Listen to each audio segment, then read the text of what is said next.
The estranged husband of a missing Clarkston woman was sentenced to nearly 3 years in prison on federal weapons charges. A handgun was found belonging to Charles Capone while detectives searched for his ex-wife, Rachel Anderson. The 40-year-old woman disappeared in April. KXLY4's Tania Dall is live at the federal courthouse in Coeur d'Alene. Tania, a lot of Capone supporters showed up today. That's right, Robin. Family and friends of Capone showed up here to show their support.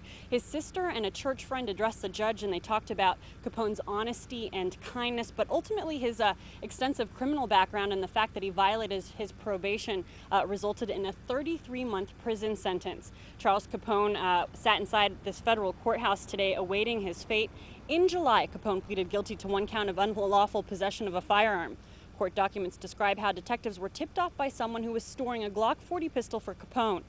Owning that gun violated the terms of his probation. That acquaintance contacted authorities after hearing that Capone's estranged wife, Rachel Anderson, went missing. Capone was the last person to see Anderson alive before she disappeared on April 16th near Moscow, Idaho. Anderson had filed for divorce from Capone, citing domestic violence problems. Before Anderson's disappearance, she'd been receiving harassing phone calls and was being stalked by someone. Her family members showed up to court today. That many believe, they tell us, they feel that Capone knows something about what happened to the 40-year-old. It's just sick and disgusting, and he talks about how he lost his business, but what about his lost wife? I thought he loved her. He didn't even care that she went missing, nothing. And a candlelight vigil was held last night in Clarkston for Anderson. It was organized by family and friends.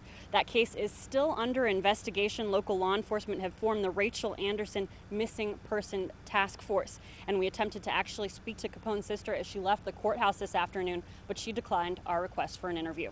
Reporting live in Coeur d'Alene, Tania Dall, KXLY4 HD News.